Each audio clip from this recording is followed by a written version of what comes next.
My wife owns the company that took over ours, and nobody knew. Then she walked into my shop floor for the acquisition walkthrough. I'm a line technician at a mid-size plastics plant. 13 years, second shift, and I like it. My wife Rosalind and I met before either of us had anything. She was doing operations consulting out of a spare bedroom, and I was a temp on a packaging line. We got married at a courthouse with her brother and my uncle as witnesses, and she kept her name because she'd already built everything on it. 14 years later, she runs a private investment group that buys manufacturers and fixes them. I still run a line. We never made a thing of it. I don't wear her success like a badge, and she has never once suggested I should do something else. Nobody at my plant knew that Vasquez on line 4 had a wife who could buy the building. Then last winter, our owners started shopping the plant. Rumors for months, layoffs, closure, somebody from Ohio coming in to strip it. Guys on my crew were pulling money out of their 401ks in January because they were sure of it, and I couldn't say a word because I genuinely didn't know which firm was bidding. She doesn't bring deals home and I don't ask. Then in March, she came into the kitchen, put her bag down and said, "So, awkward." Her group had won it. We talked for about 2 hours. She offered to recuse herself and hand it to a partner. I told her no. I told her if somebody was buying that place, I'd rather it was somebody who'd walk the floor. We agreed on one rule. She wouldn't announce anything and I wouldn't either. She said the second people know, nobody tells you the truth about your own plant. Walkthrough was set for a Thursday in April. Our plant manager, a guy named Halvard, who's been there 26 years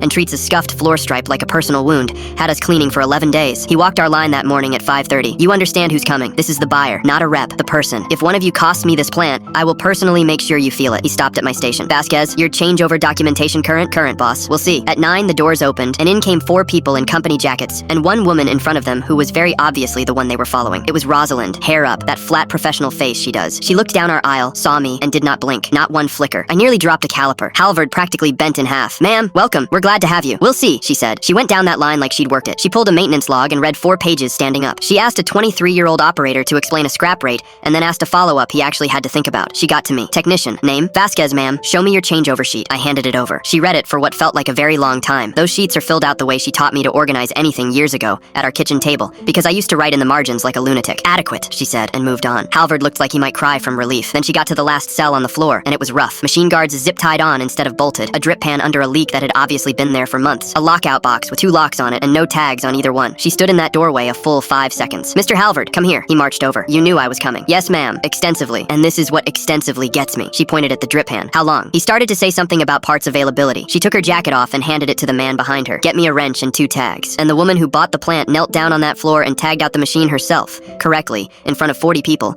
and then walked Halvard through why the zip ties would have gotten somebody's hand. "That is the standard," she said, standing up. "Not because I'll see it, because you'll know." Nobody made a sound. She headed back toward the doors, past me again. Nothing. Not a glance. Then at the threshold she stopped, turned, and looked down the whole line, and landed on me. "Vasquez. Ma'am, yours was the only station in this building I couldn't find anything wrong with." A beat. Somebody trained you right, and she was gone. Halvard spun around and grabbed my shoulder with both hands, absolutely glowing. "Vasquez, she said your name. Do you understand what that means? Who trained you? Who?" My phone buzzed in my pocket right then. I already knew. I pulled it out where he could see it. "Still need you to get the dog food. Love you."